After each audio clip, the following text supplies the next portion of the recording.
All right, I want to talk about Outlander, a 2008 movie.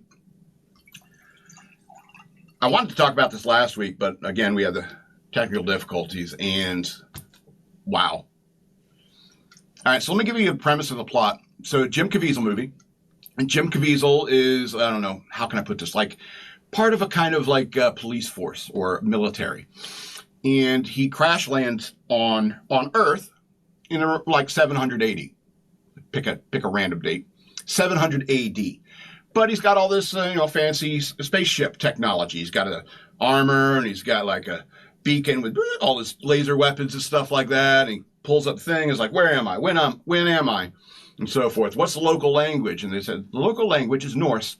It's like, oh great, I'm in Norway.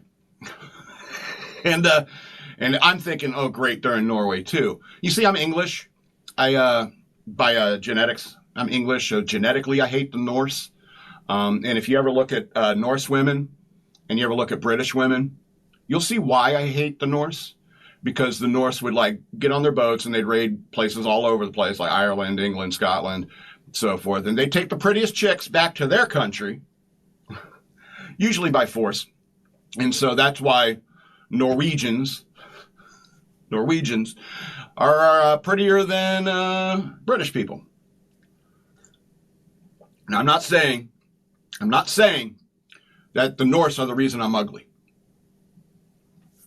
Anyway, so genetically I should hate the Norse, but so he gets this device and he goes, what's the language? They're like Norse, and so he puts his eye onto the thing and teaches him the language. Then he takes his gun and he starts hunting the monster that he brought with him to this planet. All right?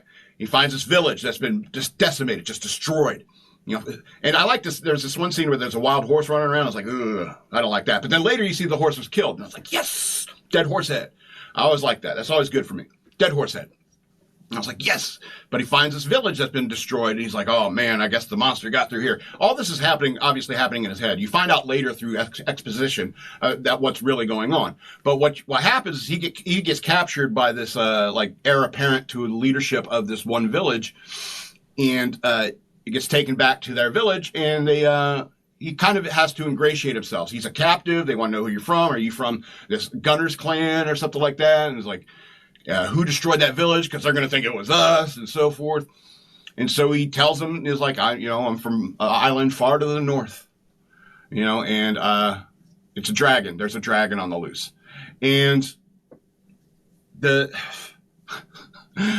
And the dragon is obviously this alien monster that is like starts attacking everybody. And even though they have like this war going on between these two clans, they have to eventually unite to fight the evil dragon that he inadvertently brought to this planet.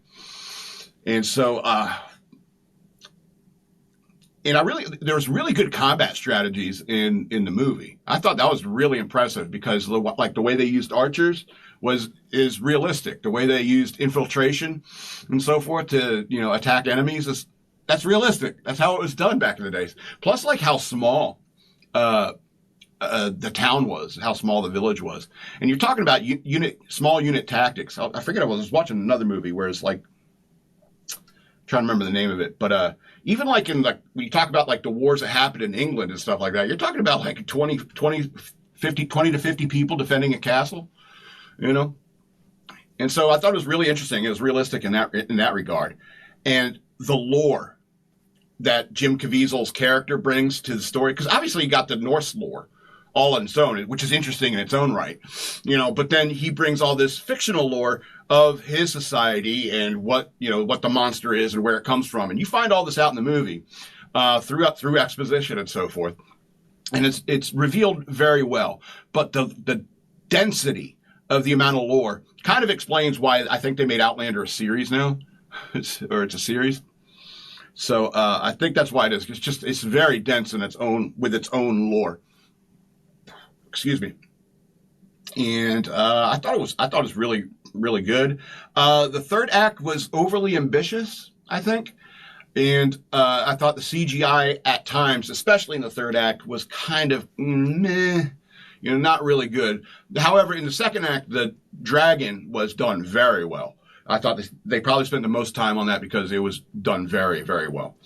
But by the third act, you're just a little like, I don't know, this is a little ambitious for the third act, and so forth. And I'm kind of, there's this hot Norse-looking chick, and I'm just like, she was stolen from England. I know it.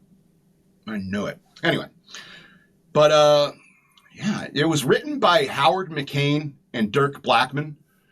And whenever I watch a movie and I think, like, man, the writing here is really good, I make sure to take note of who wrote it. And when I look at names like Howard McCain and Dirk Blackman, I have to, those are fake names, right?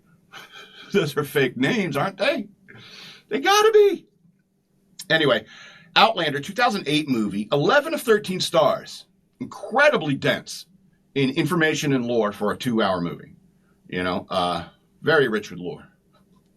It's Christmas time!